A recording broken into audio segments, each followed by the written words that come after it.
Um,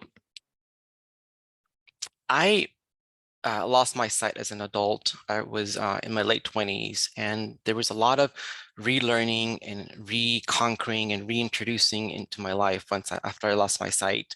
Some of those things that I had to relearn was walking, and as I gained some of these abilities back or learn how to do things in a new way, these achievements were just magnificent for me. So some of these great achievements for me was, for example, when I was able to cross the street by myself with a cane. That was something I was very much afraid to do. And with classes and training, I was able to do it. And that was a big win. Um, Another big win for me was when I was able to rejoin the workforce and go back to work and have a paycheck and have all those mundane things that a lot of people took for granted, but while I was looking for work, I didn't have, like, water cooler time or even meetings with colleagues. All that was, it was taken from me and I had to regain again. But I would say by far one of my most memorable achievements was after I've been blind for a while when family members and friends began to ask me to babysit. This had a big impact for me because it said two things. It said one thing was that they trusted me with their child, and two is that they didn't just trust me; they actually felt that I was a good role model, good enough to be around their kids. So those two things were just things that really stood out for me, and I took it heads on. And the fact that really, you know, said yes to everyone who wanted me to babysit. And I took care of a lot of babies, nieces and nephews, neighbors, friends. I had to be creative when I would take care of my nieces and nephews who were just learning to walk and who were just, at that age where they were very curious. I would get little bells like the ones they have for the collars for the cats, and I would tie it in their shoes so I would hear them move around. Um, I also discovered that when there's a diaper rash, that the skin is really, really warm. It's warmer than all the rest of the skin. So I learned how to identify a diaper rash. I knew that if something felt really hot to my touch, that there was something going on there. Um, but as I, learn how to take care of children, interact with them, explain my disability to them, feed them, and nurture them, I began to venture out into the world. I was living in San Francisco, and I would go to coffee shops, stores, parks, and took my my sitting duties very seriously. And I've often was met by the public by a lot of this, I would say a lot of disapproval and a lot of questioning. And some of the comments that I would receive were along the lines were like, "Why are you with that kid who's with you? Um, I hope that's not your kid. You couldn't possibly be the parent." Um, I even had a woman call the police on me when I was sitting with my nephew in a coffee shop in San Francisco. And when the police officer came up to me, I remember very clearly him saying, "I'm sorry to bother you, but, you know, someone called, actually, he said, a Miss something called, and she's just so concerned that you're here with this child and you're blind." Um, and, a lot of these, they still happen. Most of the kids in my family have grown up now.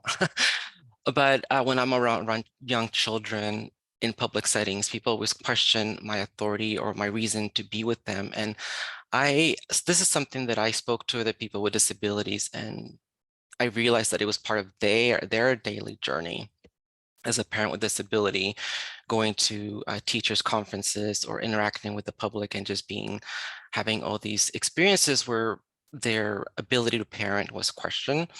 I reached out to Laura and Susie, who at that time were managing this pretty large creative writing contest for writers with disabilities, and we met. And I would say that we were, I would say I was very excited to talk to them, and this is how the idea for this anthology came together. And now I want to pass the baton to Laura, who could share some insights about the meeting and how the project, came into fruition.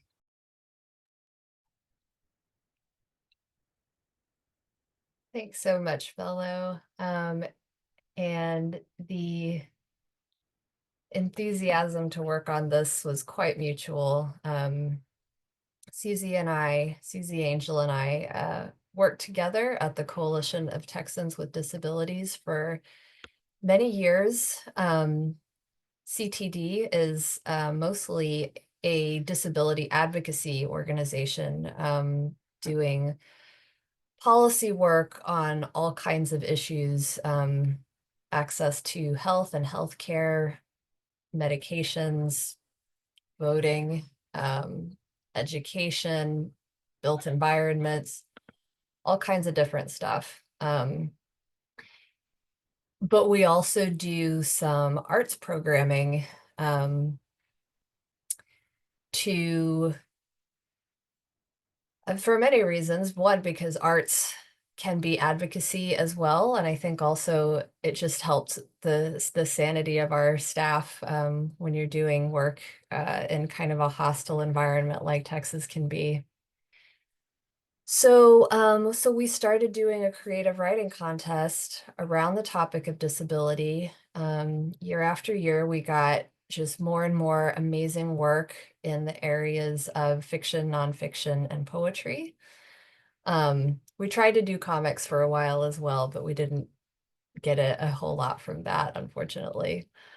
Um, and after so many years of doing it, one of the authors from the contest connected us with Bello, and he pitched the idea of doing an anthology. And Susie and I had always thought, gosh, it would be so amazing if we could get some of this work from pen to paper into print, if we could get it on paper. Because up until that point, it had all been digital. Um, and so, of course, we agreed, and we didn't let the fact that neither one of us were parents with disabilities stop us. Um, and, we definitely felt very privileged to be entrusted with all of these stories from people's real lives. Um, and that's something that, you know, was a constant throughout the project. So it got underway. We included a personal essay category after we talked to Bello the following year of the contest, we included a personal essay category in the contest and started taking submissions. And the book that hopefully y'all have or y'all have on the way um, is the final product of all of that. There are 9 stories from all over the map, people from different backgrounds and with different experiences. Some of them are parents, some of them were parented. Um, and there's just a whole range of emotions and takes on the world. So I could just go on and on about this book because we spent so much time on it and so much time with these authors and with these stories. But I know that what y'all want to do is hear from them. Um, but I do want to pause and just say that Susie, who I edited this book with and was my partner in crime in many different projects at CTD. She would absolutely be here tonight, but she unfortunately, after a series of health complications, lost her life a couple of years ago. And working on this book meant so much to her. Supporting the work of other people with disabilities was something that meant a lot to her. She was disabled herself. She was a dancer. She was a writer. She was a poet. And sharing work and spotlighting work by other disabled people was something that meant a lot to her. And the foreword of this book was in fact the last major project that we did together before her health got to the point where she just couldn't do work anymore. So that is something that will always mean a lot to me personally too. Um, and as Bello and I were talking about how we wanted to do our, oh, got an interpretation switch. As we were talking about how we wanted to kind of arrange the agenda for tonight, we were thinking like, well, how should we like honor Susie in some way? Should we do a moment of silence? And he said, like, I don't get the impression that Susie was someone who would feel, I mean, she would feel honored by a moment of silence, but I think what she would really like is something a bit more joyful. Um, so I know there are a few folks on the call who knew her very, very well. So we wanted to just take a moment for any of her old friends or colleagues to pipe up and just say a few words about her on the spot. Um, so you can feel free to use the raise your hand feature or just unmute. And if we need a minute, I'll just tell you one. Oh, I think we have someone. Linda and Dennis. Hey, Laura, this is Hey. Dennis and Linda, and it's so good to see you.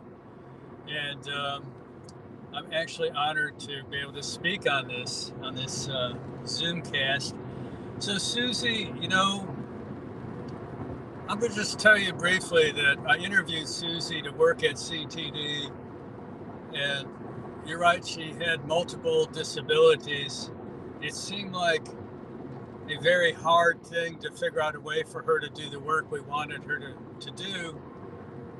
And then she told me about that in her spare time. She did public dance performances.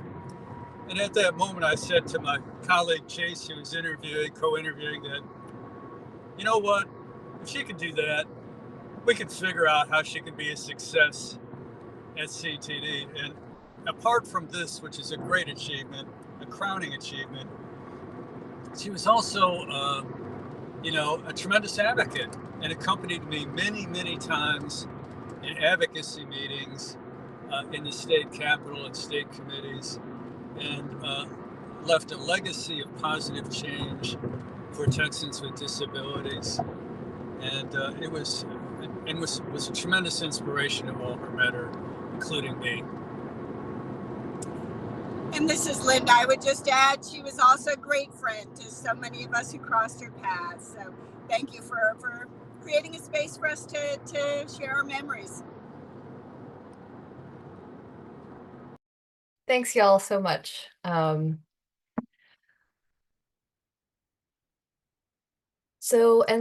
thank you, Susie. It is something that has never left me, that all of the work that she started in her life is still, it's still ongoing. We're still carrying it out, and in that way, she's still with us. And this book is, a really, really solid example of that. So speaking of this book, we want to bring to the stage, to the mic, our first author to share an excerpt of one of their pieces. Our first reader tonight is Evlalia, and I'll give them a moment to unmute, excuse me. Hello. Hi. Lou, are you ready to read, or did you want to say a word before you get started? I'm ready to read. Just want to say thank you so much for organizing this event and this project. I'm so grateful to be a part of it. Thank you so much. Likewise. Take it away whenever you're ready. Okay. So this is an edited excerpt of my essay, Little Stuffed Grape Leaf. Just to note that there's some mentions of reproductive decision-making, motor vehicle accident, and some cussing. Just, all right, here we go. My alarm vibrates. Keep fucking going, the screen insists. Pain smothers me still. I'm always the last one to get up now. Not rested, but ready to stop negotiating, my head against the pillow, avoiding cervical subluxations and the pressure against my right occipital nerve. This morning, it is raining hard. I love the rain. It loves me back by affirming my desire to stay inside. A pulsing globe of pelvic pain kept me up for several hours last night. My legs were trying to run away from my body, regularly knocking my partner awake too. I slowly and begrudgingly limp to the bathroom, drink some cromolyn, and take an old-fashioned antihistamine that a specialist prescribed, confusing all my local doctors as usual. I started a new med yesterday too, and my body will have some extra surprises for me today, no doubt. It usually does, regardless. Iggy is already at school in their bedroom. They are in 6th grade this year and attending school fully remotely. Iggy is a homebodied and introverted child who has truly grown in confidence and self-awareness during quarantine. They got headaches and stomach aches daily, mostly from anxiety when school was in person before COVID. Those symptoms are rare now, though I still see my young self in their ongoing chronic leg and ankle aches. And I know they see their future in the way pain debilitates my body. I can't predict how or when disability will manifest in Iggy's future, but I'll continue crafting maps and devices of disabled wisdom to help carry them through. I wasn't disabled when they were born, or was I? My definitions have shifted so much through time. I know that I really did not like being pregnant. I was not straight, not a woman, and not out yet. I immediately got strep throat with a 104-degree fever and told the doctor at my college clinic, after he very awkwardly congratulated me on my pregnancy, that I was planning on terminating, so it didn't matter what medications he gave me. Soon after, I skipped my Planned Parenthood appointment against all of the evidence in my life and imperfectly, irresponsibly, allowed my very stoned fate to take the wheel of my life. I was 21, majoring in dance and gender studies and working almost full-time. I had little respect for my own body or desires and was wading through years of unacknowledged trauma. For months, my pelvis and ribs shifted painfully under my skin. I would roll over in bed and get stuck in a bad pelvic subluxation and need to be lifted into a sitting position to wait for the agonizing crunch back into place. There were days I couldn't breathe deeply or walk at all. A friend told me once, as I lay despondently for weeks on the couch in our communal living room, "You're going to find a strength in you that you never knew you had." He didn't know me very well, but he was right. I went into debt with towing fees and parking tickets, trying to get my body and my Ford Escort as close to my classrooms as possible. I got gallstones and cured them with a 24-hour fast of Epsom salt water, finished off by a glass of pure grapefruit juice and olive oil. The best thing about the person that got me pregnant was that his moms were witchy lesbian home birth midwives. After finishing my thesis, I moved into the room above their garage/chicken coop with no running water in bumfuck Maine, Wabanaki land. Iggy came 3 weeks past their due date, and after 3 days and 4 nights of intense labor, was born into a Rubbermaid horse feeding trough, kept painstakingly warm by hauling pots of boiling water from the grandmother's house next door. The first thing I said to their wide-eyed, purple, scrunched-up face was, "We're going to be best friends." I entered into parenthood reluctantly. For years, I woke up in the morning surprised that it had happened. Iggy was determined to live, and I was terrified to break their tiny body. Postpartum depression flourished in my loneliness. Like many depressions, it told my brain that I should feel shame and forbid me to speak about it. The moment that began my journey towards identifying as disabled was my car accident at 23. I was on my way to bartend at a wedding in the purple minivan my mom used to drive me to dance classes in. It was a head-on driver's side collision. I refused ambulance transfer to the hospital and got picked up on the side of the road by a coworker and hauled kegs around with bruised arms all night. The pain in my right shoulder never went away after that. Months later, I had to sit down on the kitchen floor with the realization that I couldn't cut cheese off the block for Iggy's dinner anymore. I couldn't pick them up from bed to take them to the toilet for their late night pee.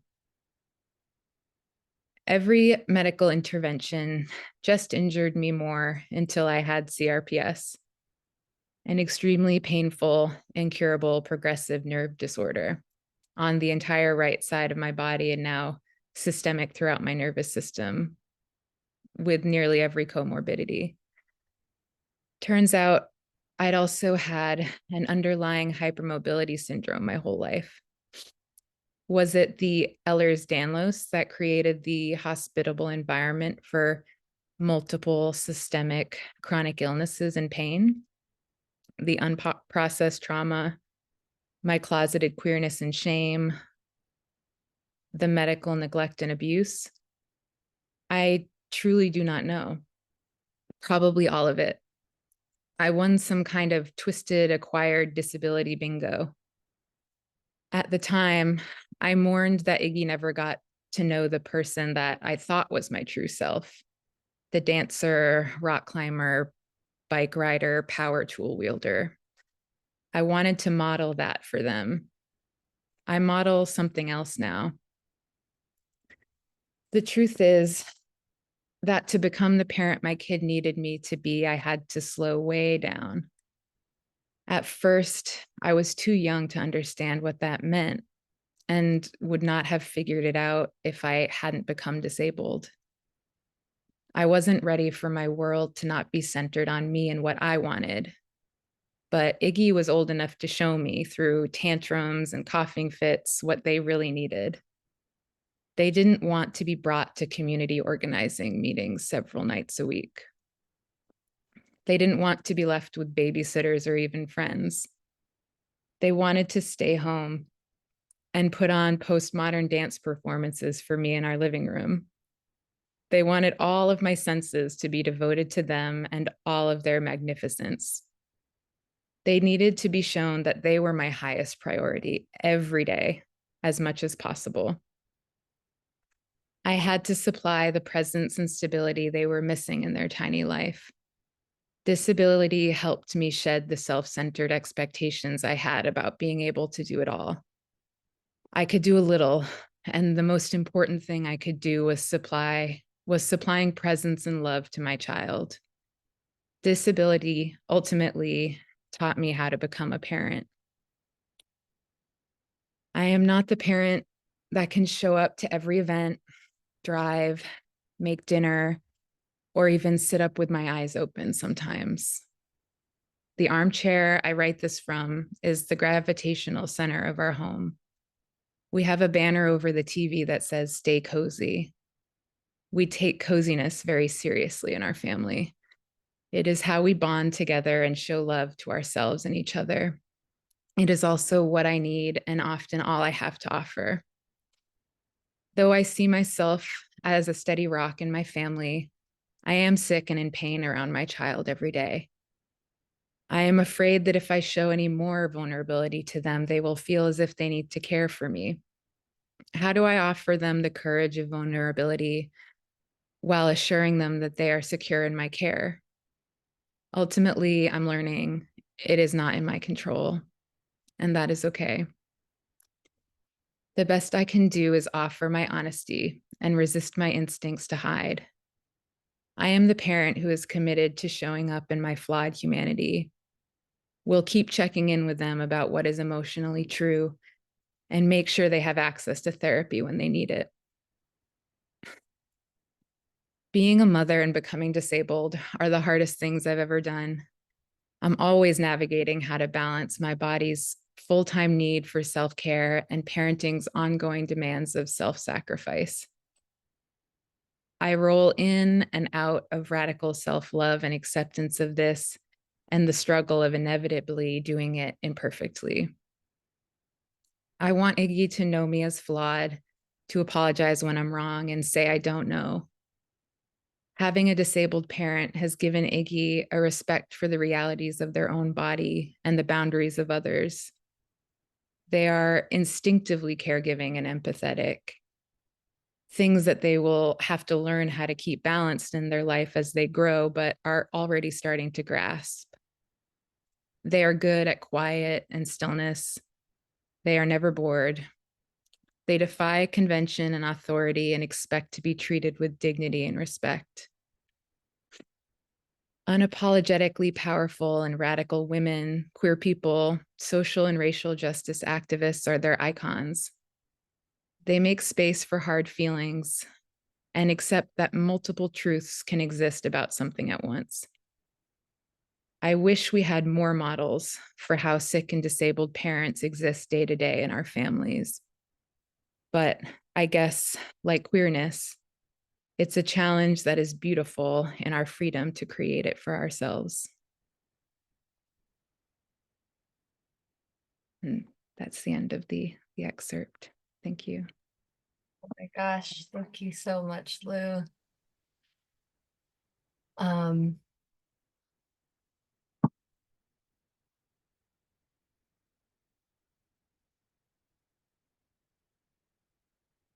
Just give me 1 second.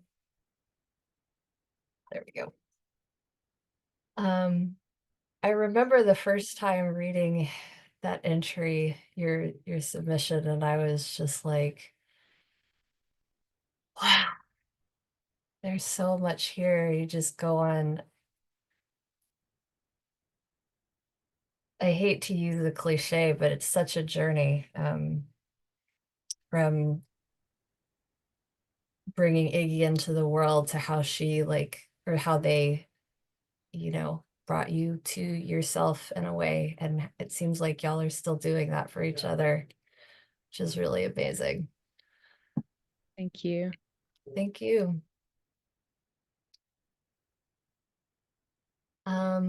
Our next reader is Jennifer Heettner.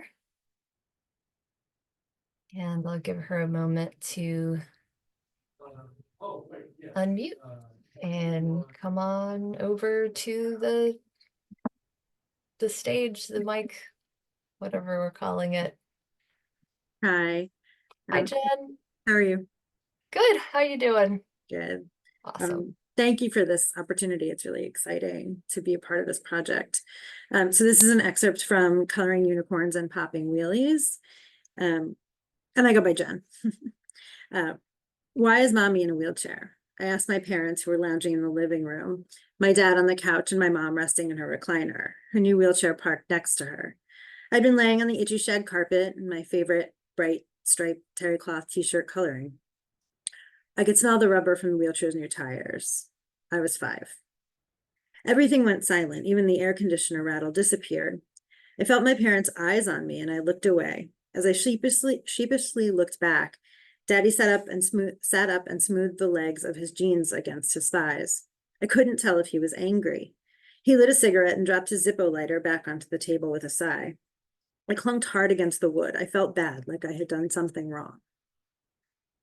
She fell in a manhole, he said, running his fingers through his soft, white, blonde, wavy hair. He continued smoking his cigarette, knocking ashes into the ashtray on the coffee table. Mommy looked confused, and I had no idea what a manhole was. Huh? I exclaimed, still uncertain about what Daddy meant, as I got up and wandered over the bookcase, trying to avoid my parents' uncomfortable gaze. She fell in a manhole.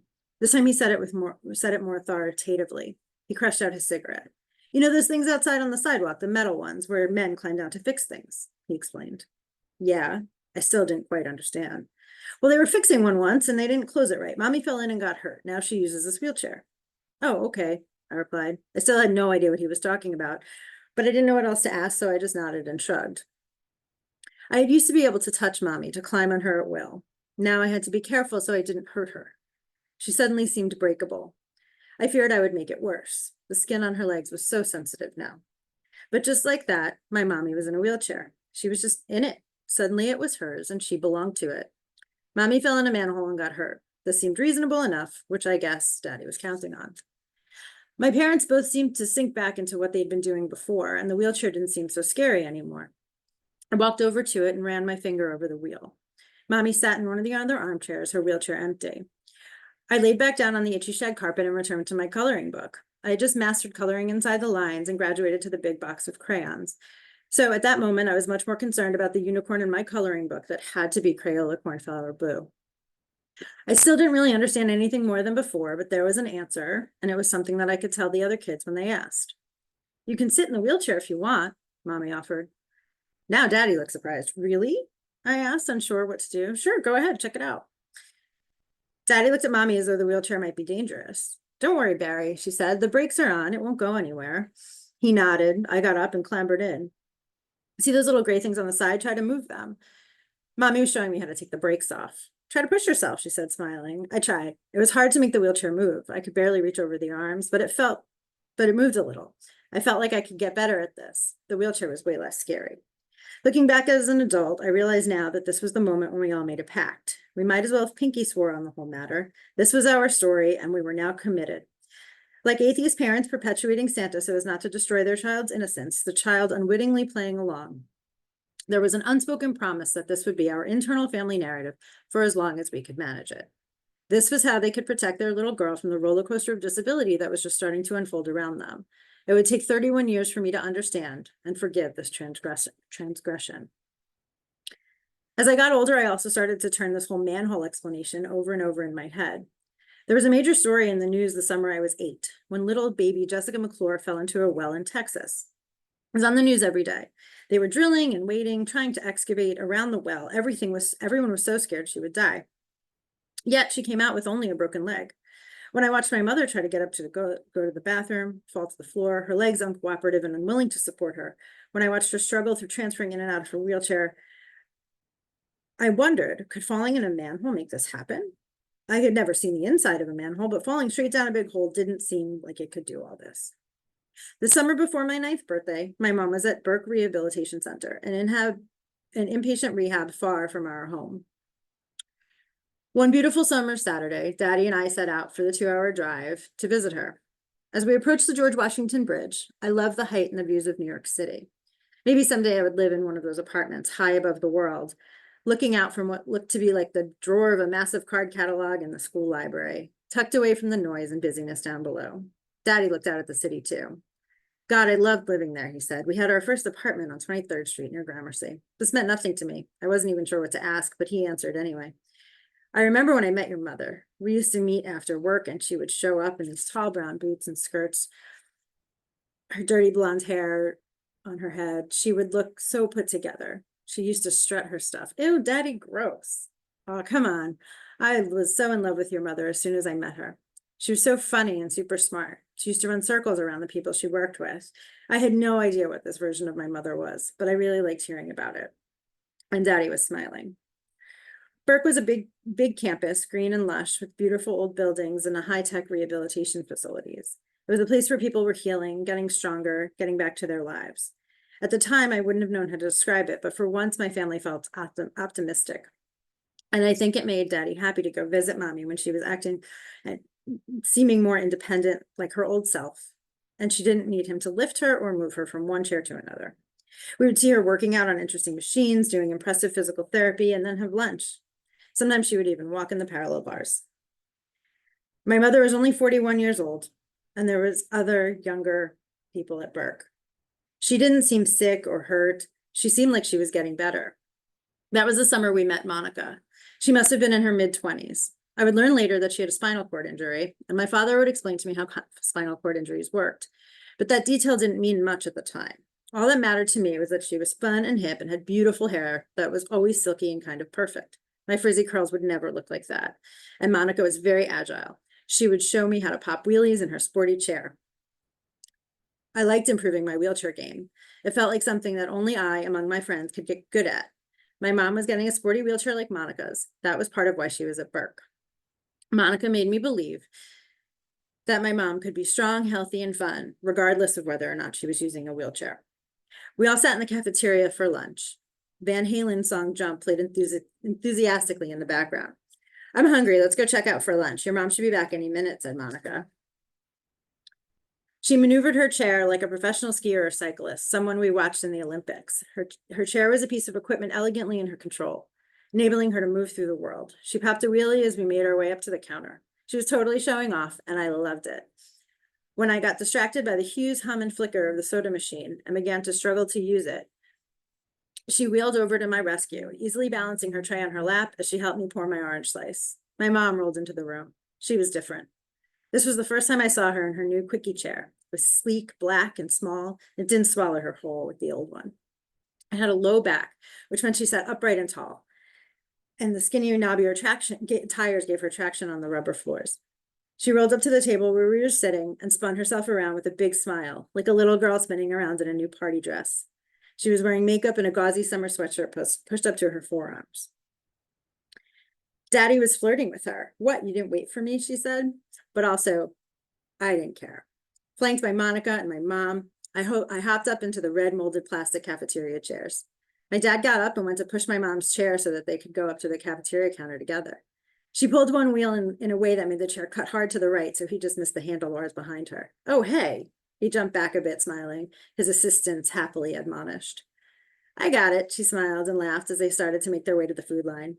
As she caught some momentum, one hand shot up and she ran her fingers through her short, frosted hair. It flapped back down on her face. She was beautiful, cool, and totally in control. Later that summer, Mommy came home. She had a new sporty wheelchair, good energy, and biceps. We had moved into a new house earlier that year, and that summer they installed a lift for her wheelchair so she could get in and out independently. She was working on her wheelies, or at least showing me how. But the grab bars in the bathroom weren't enough, and the sporty new wheelchair still didn't stop the spasms and weakness. She continued to fall, continued to struggle, continued to get weaker. Sometimes she would fall when it was just the two of us alone in the house. I was trained to call 911 or press the emergency button on the I've fallen and I can't get up alone. In the years since they had told me the manhole story, I had been turning over the specifics of falling into a manhole and getting injured. And now, having developed my vague understanding of spinal cord injuries, thanks to Monica, I struggled to understand how falling in a hole would cause these ongoing problems my mother was having. I don't remember the details of the day I asked. I think it was autumn because my dad was wearing his favorite check shirt. We were in the kitchen. He was smoking a cigarette at the head of the table. My mom was at the counter cutting vegetables despite the hard reach from her chair. The memory is hazy. It's the first time I ever confronted my parents. That day, I simply stood in our kitchen doorway, my 10-year-old hands on my 10-year-old hips, and I asked my parents, if Mommy fell into a manhole, wouldn't she just have broken something, even her back, like Monica, and been able to start healing? Why is she getting worse? You can't get worse from an accident. I didn't plan it. The time had just come. What? My mother used her right hand to spin her chair 90 degrees. She stared at me, maybe glared at me. I was breaking the pact. I was demanding answers. It just didn't make sense, and my friends at school kept asking more and more questions about what was wrong with my mom.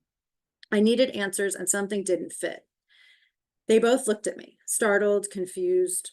I would like to imagine that they were at once strangely impressed by my young, curious mind's ability to refine my questions and call their bluff, horrified that the question had come so soon. They had no plan, only an inquisitive child with an endless stream of why. They were left to confront the complex question that required a simplified explanation accessible to a 10-year-old brain. They took one look at one another, and I would like to believe gave each other some sign, some agreed upon it's time to let her in on reality. They became matter of fact, I presume holding it together for their child, who couldn't possibly understand the gravity of what they were about to say. My father's face was soft, maybe resigned, I'll never know. Like he knew that in the next minute, he would be giving me information that would change my life forever.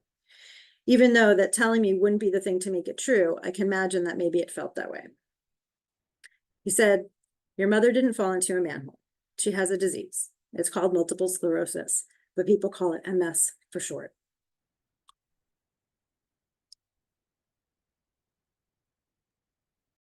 Yay, thank you so much, Jen. I remember when I think yours was a kind of a later submission, and we had kind of already decided what we were gonna put into the book, and then we got yours and we're like, oh, this is so great. So thank you so much. And our last reader of the evening will be Suzanne Nielsen. I see she's already off mute. Suzanne, did you want to say anything before you start your excerpts? I'd like to thank both Lou and Jen. Those were very touching pieces. Thank you. And I'd like to thank the editors and Belo. This has been a long process, and you've been incredibly kind and patient throughout the process. So I'm going to read a piece titled 3 Days Before the Witches Fly. It's going to be slightly abridged because I don't, it appears long to me. So I'm going to, I think it will still all make sense. So here we go, 3 days before the witches fly. Since my adopted mother's passing in 1993, I think of her like clockwork. Each year on her birthday in October, 3 days before the witches fly. Her matriarchal voice bellows from the heavens the morning of, and she's shaking her finger, insisting I must adhere to the female tribe now as the elder. The corners of her mouth form a smile, and her eyes look smaller, but still attentive. She hands me a note that validates my motherhood. She signs it, Love, Mother. She closes her tiny eyes and talks as though in a trance, her eyes in perpetual motion under closed lids. She talks about how she was unavailable as a mother due to her dependency on tranquilizers, and how no one hands you a book, a step-by-step manual for raising a child free of sorrow. She tells me this because she's been watching my progression through single parenthood, through dependency, through bouts of unyielding depression, and she's high-fiving me, blowing me kisses. I feel them touch my cheeks, and I widen my eyes. I hug myself and thank her for visiting me. I thank her for mothering me the only way she knew how. I blow kisses back. I love you, I say. 3 simple syllables that echo my heart. I am an adoptee. I am a depressive. These things make up a part of who I am. They are my strengths. They are my challenges. I am also a mother to little me and big me, a mother to 2 adult sons. And it's the biggest privilege I've had in life. If I listen closely, I sometimes hear echoes from the past. I recall the scene with Dad snoring in the recliner. Mom's outside watering flowers. Siblings and half-siblings are yelling in unison, Mom, watch me, Mom, did you see? She watches them turn somersaults, stand on their heads while eagerly awaiting her approval. Aunties are arguing in the kitchen. The uncles are quietly smoking in the living room, watching Wild Kingdom. A pair of cousins are playing ping pong in the basement. My mother asked me to go call my brother and cousin for supper. I open the door and yell the names of my 3 previous siblings. I close the door and my mother kneels down to my height and says, It's okay, Suzanne. Now go call your brother and cousin. I do so with vivid and murky memories, competing until I sit down at the table and listen to the matriarchs pray to the heavens for nourishment. For the past 4 decades, I've lived with swallowing antidepressants, and overall, this keeps me functioning fairly steadily, with some side effects. In addition to working with a psychiatrist, I've worked with neurologists, psychologists, acupuncturists, chiropractors, physical trainers, and psychics. I've tried biofeedback, talk therapy, exercise, needles, an array of antidepressants, medication, Mariel, healing, prescription drugs, street drugs, alcohol, and sobriety. I'll stop there. The modes of therapy occasionally complement one another, sometimes contradict one another.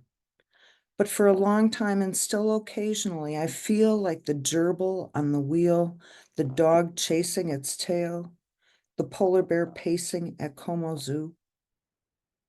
In the basement where my youngest son paces, he isolates with chemical dependency and depression, unwilling to address the depression via medication. He and I talk at times into the early hours about ways to escape its claws. He's completed a 30-day drug treatment and a 4-month residential aftercare program. He's kind and intuitive. He recognizes his challenges. Over a 3-year period, Evan and I have become familiar with juvenile court, and his last courtroom appearance brought me back to the judge's chamber where I sat scared and voiceless so many years previous. I look at my childhood, the one who wears, I look at my child rather, the one who wears his feelings on his face, sitting scared and voiceless. Evan and I drove home that mid-morning in silence as the echoes of that room bounced off the dashboard of the car. I replayed the verdict over and over in my head. The court had ordered Evan to complete an inpatient treatment program once again. It was October 2007, and the witches would be flying later that month. My mother's birthday would come and go. Evan would extend his stay in aftercare, and I saw him fight like a tiger to break free from depression's hold. I think back to the tribe, Aunt Lil, Esther, my grandmother. I think of the men in my family, mesmerized by Wild Kingdom. I think of my life before medication, 14 years of age, when I felt hopeless and stupid. I ran without a destination like a wild tiger. No camouflage, no voice, no contribution to society. At 63, I've groomed the rhythm that soothes me, my way to mother myself, my attempt to pass for normal. In my quiet time, I sometimes call upon the matriarchs to gently push me forward. They've set an example for me to contribute to society, and I watch as my sons contribute to society. My eldest, Commander Major Murphy, is finishing up a 3-year assignment with Special Forces Underwater Operations School in Key West. He serves our country with a passion and honor that brings tears to my eyes. Silent and stoic, he holds his feelings close to his heart, like his body armor. There's a tiger within, tamed and controlled. The year of COVID, I traveled to Tarpon Springs, Florida, where Evan had relocated a year earlier. On the drive from the airport to Evan's apartment, I rattled on about the imposition of the virus's strange and surreal reality. Evan took a detour. We parked the car and walked 100 feet to the water. "This is my favorite place to come and sit," Evan said. We sat next to the Gulf's gentle tide and let the mid-afternoon sun warm our bottoms. We stared into the vastness of the ocean in front of us. I asked Evan how he was doing. He lit a joint and said, "You know, Mom, up and down." He stared ahead and spotted a manatee and then another. "The males always follow the females," he said. "They were huge and carefree. That's smart of them to do." I replied. Evan laughed and said, "They're matriarchs, I guess."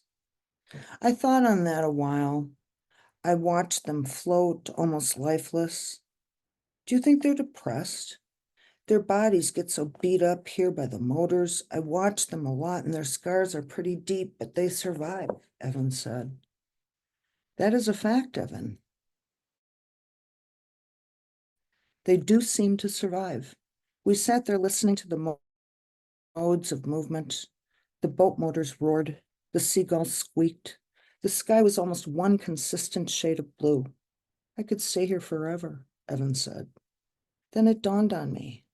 There was a rhythm that soothed him. I watched as he tapped his right foot to what was swaying him, a habit he'd developed before he set foot in school. The angst was moving into his foot and burying itself deep within the warmth of the sand. We can stay here as long as you like, I said. I grabbed his hand and squeezed it 3 times while I rocked back and forth so naturally. 3 squeezes means I love you if you count the syllables. Thank you.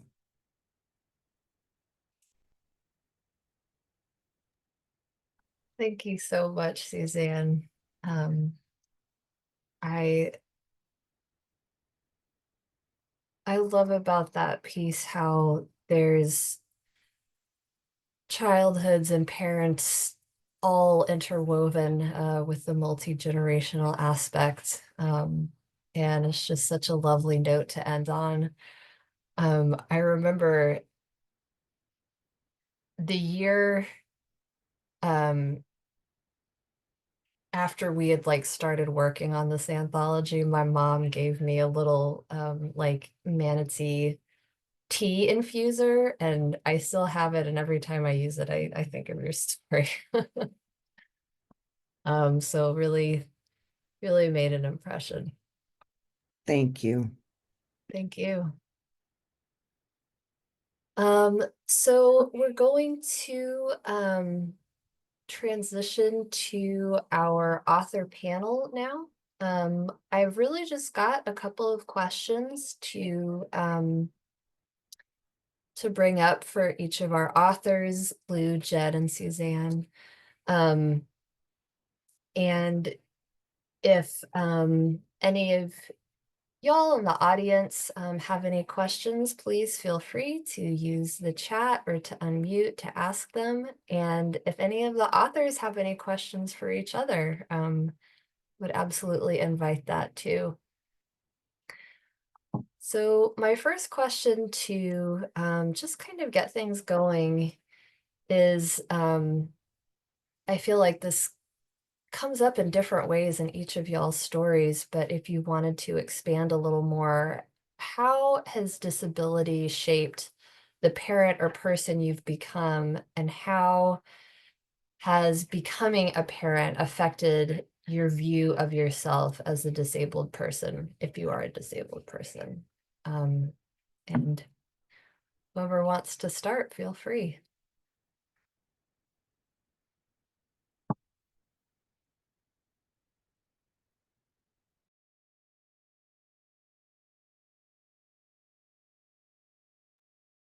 I can go.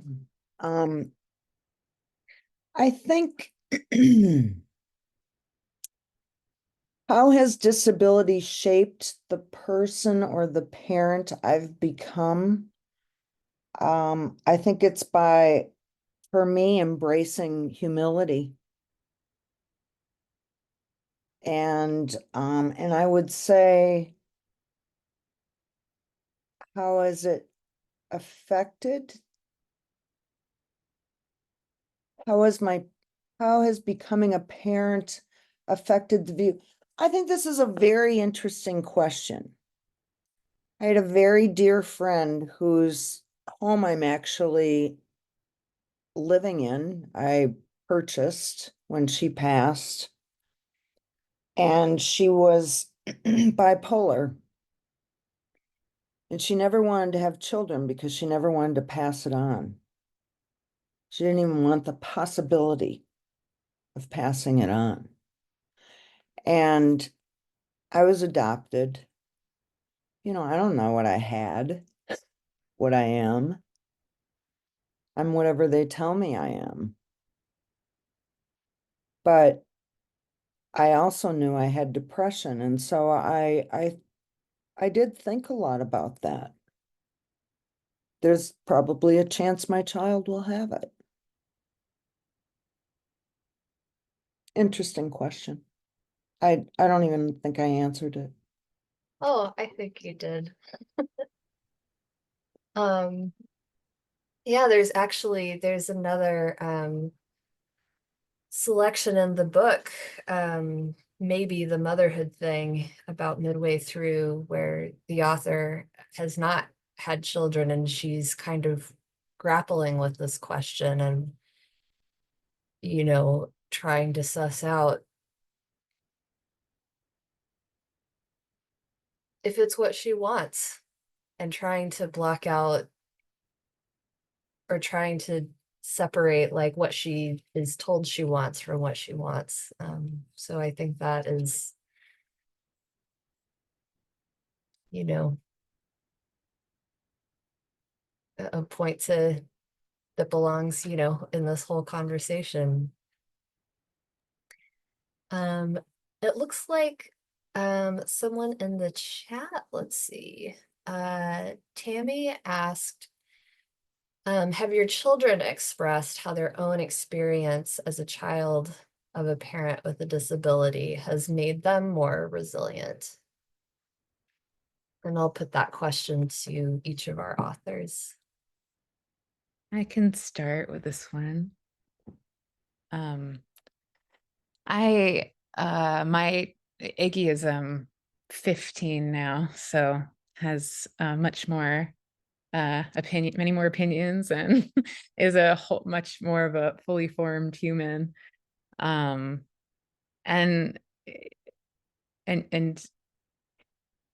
I guess doesn't speak to it super directly to me. I think they protect my feelings a little bit, or I'm not sure what it is, but I really clearly observe the way they take pride now when they have like friends over, if I need help with something, or like just the responsibilities that they have now that they're a teenager and I have a parent who sometimes needs extra help. I can just see that they have a lot of pride in it. They like to show to their friends that they do it. It's something that they like turn up when they have other people around. And I think it's kind of sweet to see the way that the way that they like having that trust and responsibility, and I think, yeah, take pride in just being connected to disabled community and the experience of disability. Yeah, that's really neat. And I can't believe they're 15. Like, having read just this one little part of y'all's life, that is how old they are in my mind. So I'm like, wait, when did they turn 15? Who let this happen? But that's really cool that they're kind of embracing that with gusto. Jen, I saw that you unmuted. Did you have something to add? Yeah, so I will actually maybe answer this and answer both questions in sort of a combo. The first question you had was, how has disability shaped the person you've become? And first, I mean, there's no aspect of my life that it hasn't shaped. Growing up with a mother with a disability made me who I am, and I'm so grateful for it. I've done research on kids with parents with disabilities, and there is a level of empathy, and we're different. And when I was in high school and college, I started participating in community in a variety of ways, and I had this like profound understanding of injustice And it motivated me to pursue activism, political science, and ultimately a degree in public policy. So it really shaped like all that I am. And I mean, the question about resilience, I think, is it, you know, it's like you grow up immersed in it and watching your parent be resilient every moment of every day, because I mean, they're battling injustice at like every turn in the built environment, and the way, you know, Bella, what you talked about in terms of like when you were watching kids and the way people would react, and you watch this, you know, like your parent like handle it with grace or with not, with moments of every range of emotion that, you know. And you're like, I was 5 when she started using a wheelchair, and you know,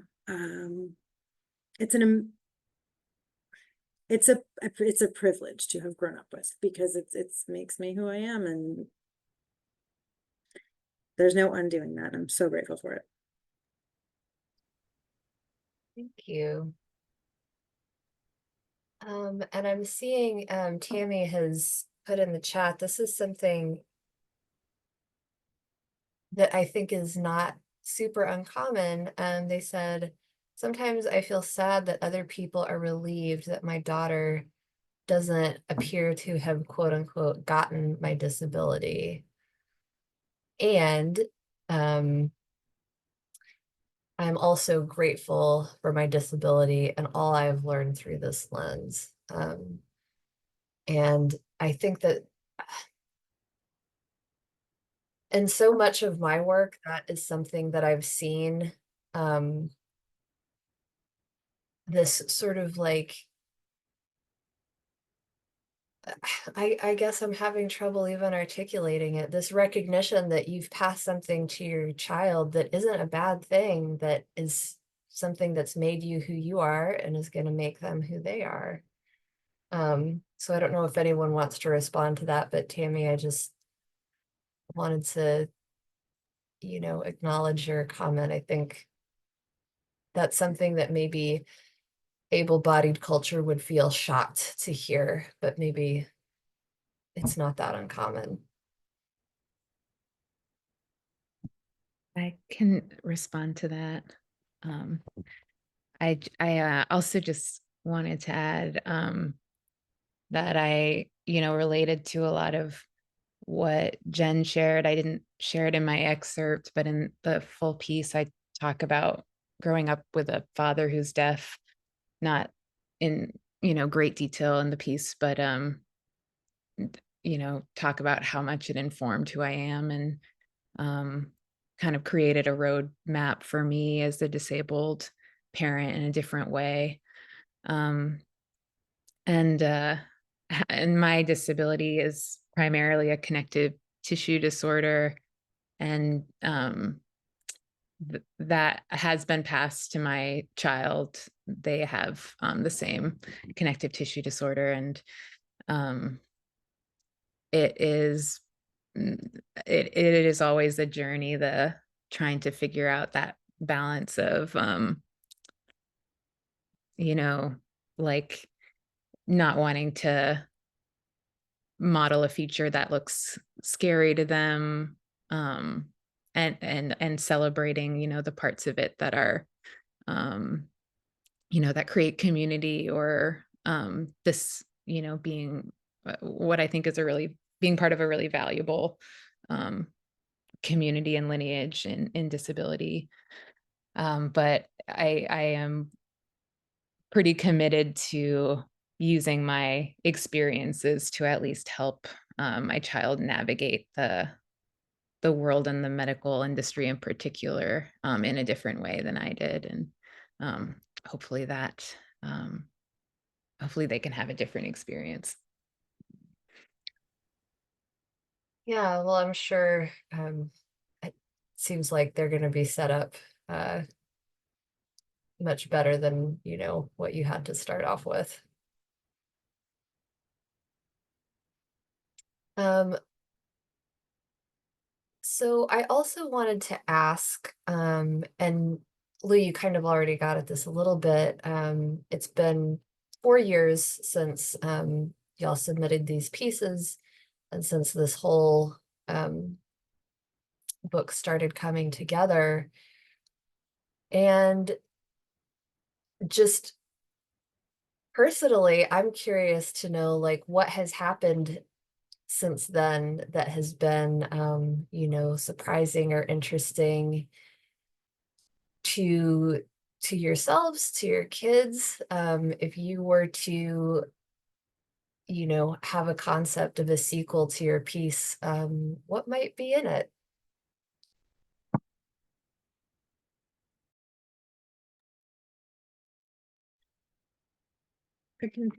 I can start on this one. Because the biggest thing that's changed for me is that I became a mother for the first time.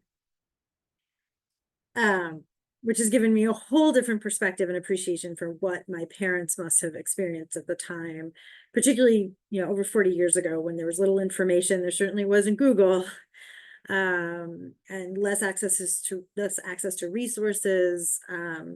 My mother was initially diagnosed. It was before that they told her it was psychosomatic. It was a really different world. And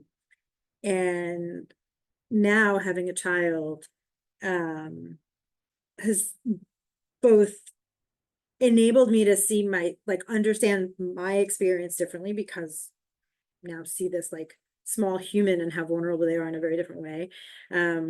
And so it's given me a deeper sense of both the trauma I experienced and my family's experience, but also the sense of healing and profound resilience that is possible in a way that I never could have fathomed before having a kid myself.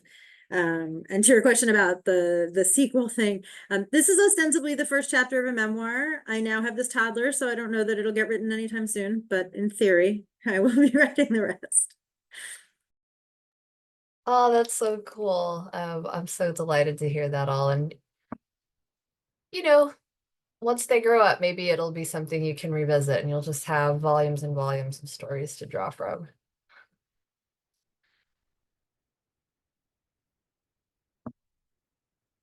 Lou or Suzanne, did you want to chime in with anything additional?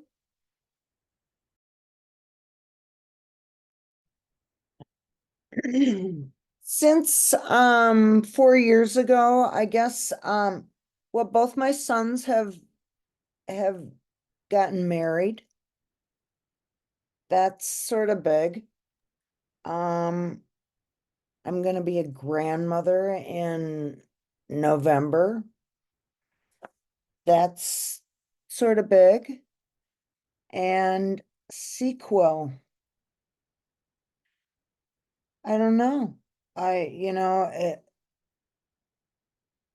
think I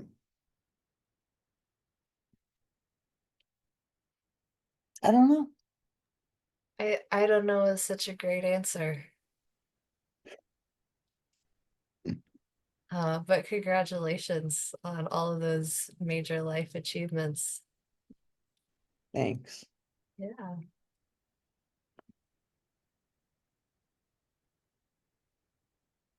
Um,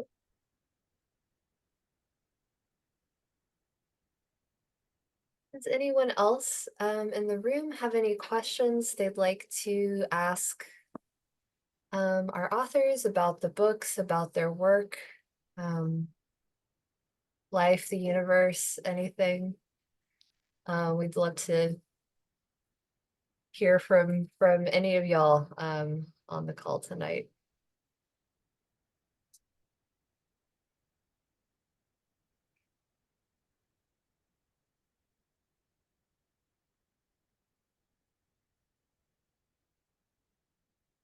Tammy in the chat has asked, are all of the authors working on memoirs?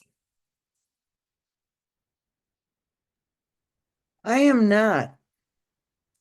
I will tell you that I think memoir is one of the hardest genres to write in for me. And when I took on this challenge to write this piece, it truly was a gut-wrenching challenge, because to me, nothing, you know, nothing's truer than fiction. So I had a very hard time drafting this, and trying to decide, you know, what to put in, what to leave out. Just, you know, same as with reading it tonight, because I left out a couple pages, but you know, yeah, it, yeah, I think writing is such a solitary thing to do, and it's so important to have someone you can bounce it off with.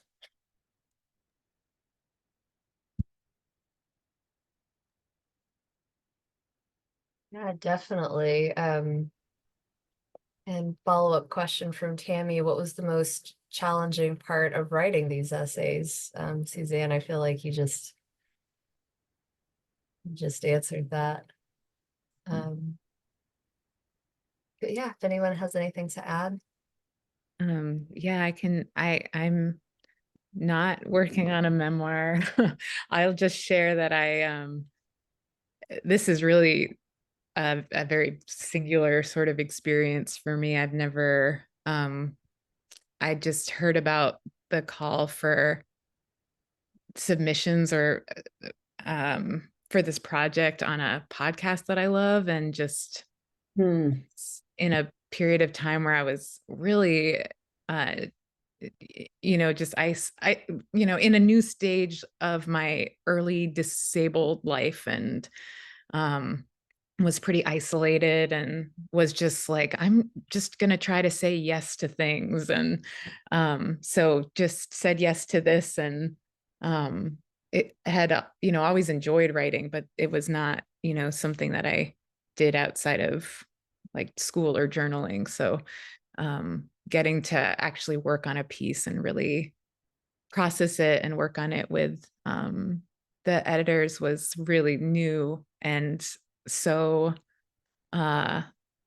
like awesome and like enriching and rewarding. I really loved it.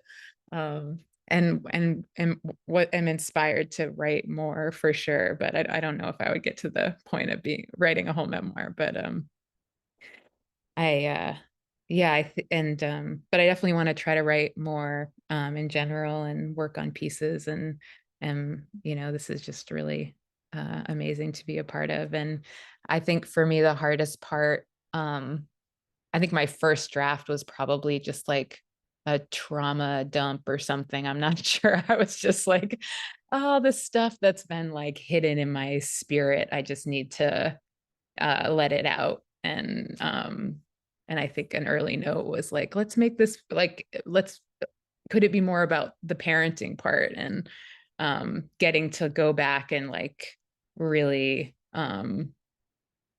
focus, sit in, and rewrite it.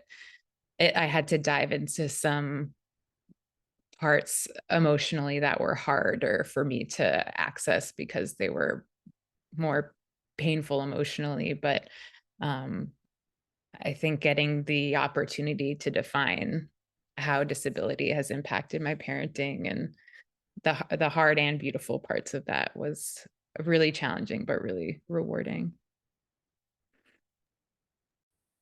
That is so awesome to hear. So if I may, I would like to thank you, Lou, for naming something that I didn't know how to name before I read your piece. You talk about how disability justice is the most powerful and revolutionary framework that you've encountered, and that it changed your life radically. And I have to say that the same thing happened for me when I started studying and working in disability rights. That I've tried to describe to people how profoundly disability justice has impacted my worldview, because it just shifts everything. And I feel like I fail every time. And the way that you described it as this like powerful and revolutionary thing, and the quote that you use, I was really grateful for that, because you captured it in a way that I never could before. So thank you. Thank you so much for pulling that out. I was sad that I didn't include that in the excerpt, but I'm appreciative that you mentioned that here. Yeah, agree. It was just like the most perfect description of it.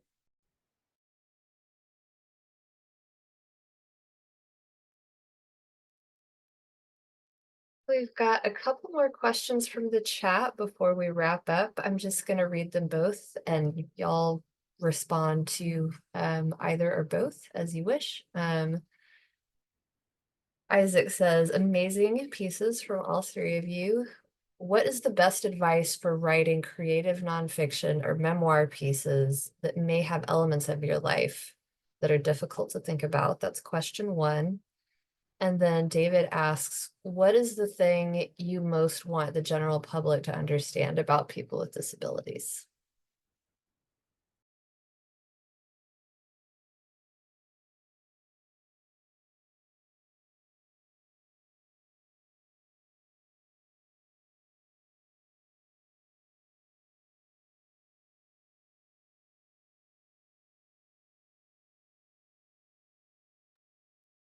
It kind of seems like maybe the best piece of advice for creative nonfiction is to just start, get the first draft done, go from there.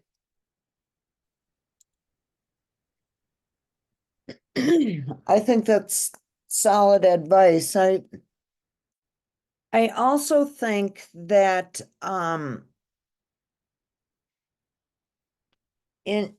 Annie Dillard says you really need 10 years removed from something to be able to give it justice, no matter what genre.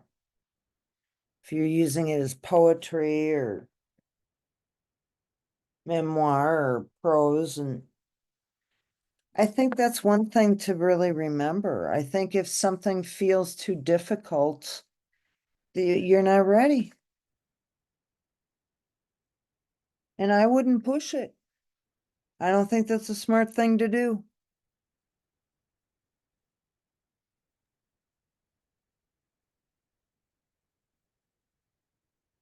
All right. Well, we're just about at 7:30, the end of our event. Belo, did you want to say anything to wrap it up?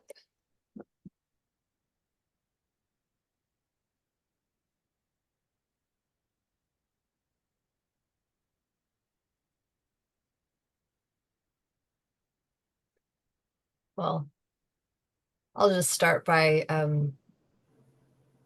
thanking our panelists so much for coming on, for sharing their work, both in the book and on the call.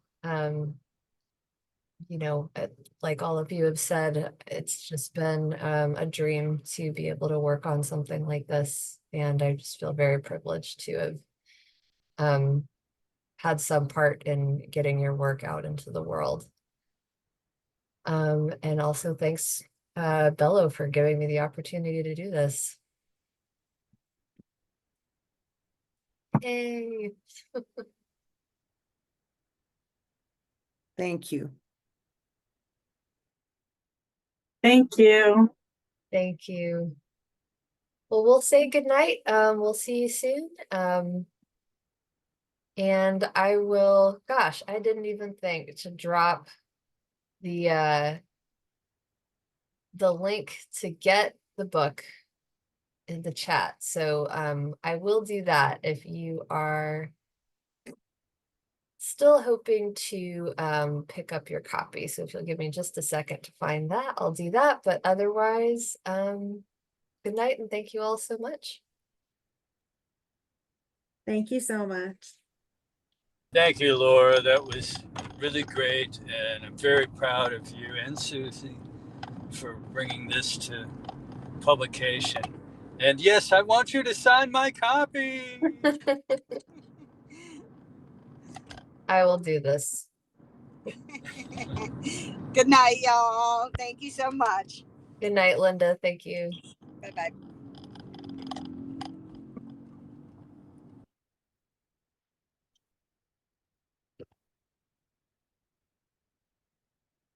All right, since we are coming up on time,